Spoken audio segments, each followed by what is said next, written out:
సమరసింహారెడ్డి, ఇంద్రసేనారెడ్డి, చెన్నకేశవరెడ్డి, వీర నరసింహారెడ్డి, ఉయ్యాలవాడ నరసింహారెడ్డి ఈ పేర్లు వింటే పాపులర్ తెలుగు సినిమాలు వెంటనే గుర్తుకొచ్చేస్తాయి. పేరు చివర రెడ్డి అనే ఒక మాటను తగిలిస్తే ఇక ఆ సినిమా విజయ పదాన పయనించడం ఖాయమని సినీ దర్శక నిర్మాతలు సెంటిమెంట్ ఫీల్ అవుతూ ఉంటారు. ఆ సెంటిమెంట్ ఇప్పుడు రాష్ట్ర రాజకీయాలకు వ్యాపించి సర్వత్రా ఉత్కంఠ రేపుతోంది. కాపు ఉద్యమ నేత ముద్రగడ పద్మనాభం ఎన్నికల ముందు చేసిన సంచలన శపథం రాజకీయ వర్గాల్లో కాకరేపి మంటలు పుట్టిస్తోంది.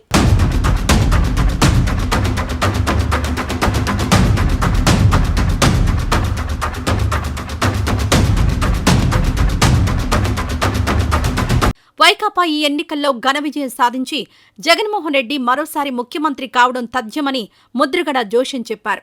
అలా జరగని పక్షంలో పేరు చివర రెడ్డి అని తగిలించుకొని తన నామధేయాన్ని పద్మనాభరెడ్డిగా మార్చుకుంటారని ప్రతినబూనారు.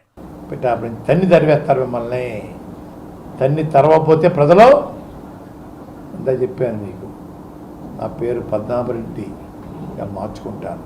అత్యంత సాహసోపేతమైన ఈ ప్రకటన విన్న జనంలో కలకలం మొదలైంది.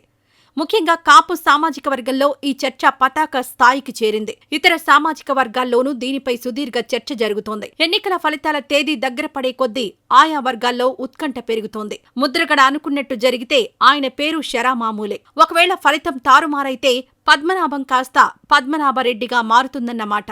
అయితే ఈ విషయంలో కూటమి ఉమ్మడి నేతలు మరో అడుగు ముందుకేసి ముద్రగడ వారి నూతన నామకరణోత్సవానికి ముహూర్తం ఖరారు చేసేశారు. అందరికీ ఆహ్వాన పత్రికలు పంపుతున్నారు. వాస్తవానికి ముద్రగడ కరడుగట్టిన కాపు నేతగా గుర్తింపు పొందారు. కాపు ఉద్యమానికి నాయకత్వం వహించిన నేతల్లో ఆయన కీలక పాత్ర పోషించారు. ఓ దశలో కాపుల కోసం ఆయన తునిలో చేసిన గర్జన దేశమంతా మార్మోగేలా చేసింది. ఆ ఘటన అనంతరం కాపు ఉద్యమ నేతగా ఆయనకు మరింత గుర్తింపు లభించింది. ప్రస్తుత ఎన్నికలకు ముందు ఆయన జనసేన తీర్థం పుచ్చుకునే అవకాశం ఉన్నట్టు ప్రచారం జరిగింది. అనూహ్య పరిణామాల మధ్య ఆయన జగన్మోహన్ రెడ్డి నాయకత్వంలో నడిచేందుకు నిర్ణయం తీసుకున్నారు. రాజకీయంగా చూస్తే ఇది కాకతాళీయమే కావచ్చు కానీ పేరు మార్పు వ్యవహారమే ఇప్పుడు ముద్రగడ పద్మనాభం అనే పేరు మనుగడకు పరీక్ష అయి కూర్చుంది. వైఎస్ఆర్సీపీ అధికారంలోకి తిరిగొస్తే ముద్రగడకు తప్పనిసరిగా మైలేజ్తో పాటు ఇమేజ్ కూడా పెరుగుతుంది. ఇందులో ఏ విధమైన సందేహం అవసరం లేదు. ఒకవేళ తెలుగుదేశం కూటమికి అధికారం దక్కిన పక్షంలో స్వీయ శపథాన్ని అమలు చేసే బాధ్యత ముద్రగడపైనే ఉంది. ఆ విధంగా చేస్తే